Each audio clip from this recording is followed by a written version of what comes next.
आज की कहानी है सच्ची प्रार्थना। एक गांव के किनारे एक तालाब था। तालाब बहुत गहरा था। गर्मी के मौसम में भी उसका पानी नहीं सूखता था। तालाब में तरह तरह के रंग बिरंगी मछलियां और मेढक थे।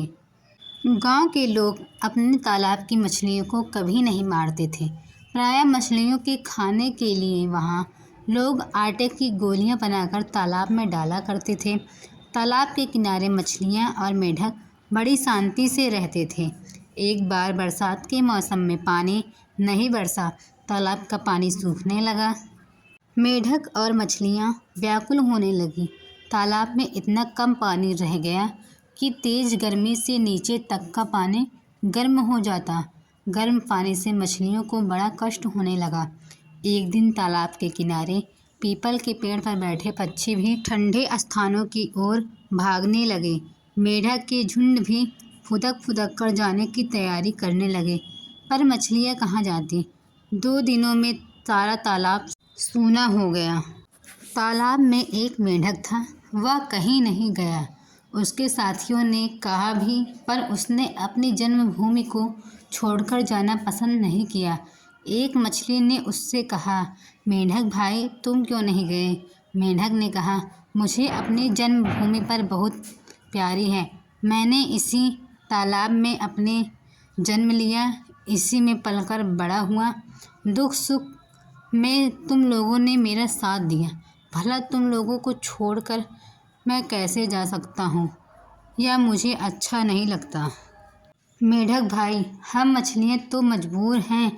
हम तो आपकी तरह फुदक फुदक कर नहीं जा सकते और न पक्षियों की तरह उड़कर जा सकते हैं, पर तुम तो कहीं जाकर अपने प्राण बचाकर जीवन पा सकते हो, मछली ने कहा।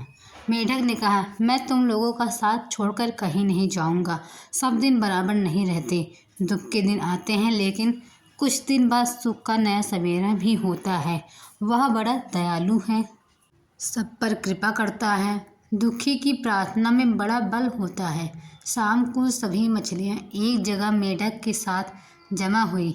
सबने मिलकर बहुत देर तक ईश्वर से प्रार्थना की। सबके मन में यह आशा थी कि ईश्वर उनकी सच्ची प्रार्थना अवश्य सुनेंगे। जिस समय मेढक और मछलियों में बातें हो रही थी, गांव का एक लड़का नकुल यह सब सुन रहा था। नकुल ने गांव में जाकर गांव वालों को यह सारी बातें बताई। जीव जंतुओं को भी अपने माटी से अगाध प्रेम होता है। आप हम मनुष्य अपने स्वार्थ के लिए उनकी परवाह नहीं करते।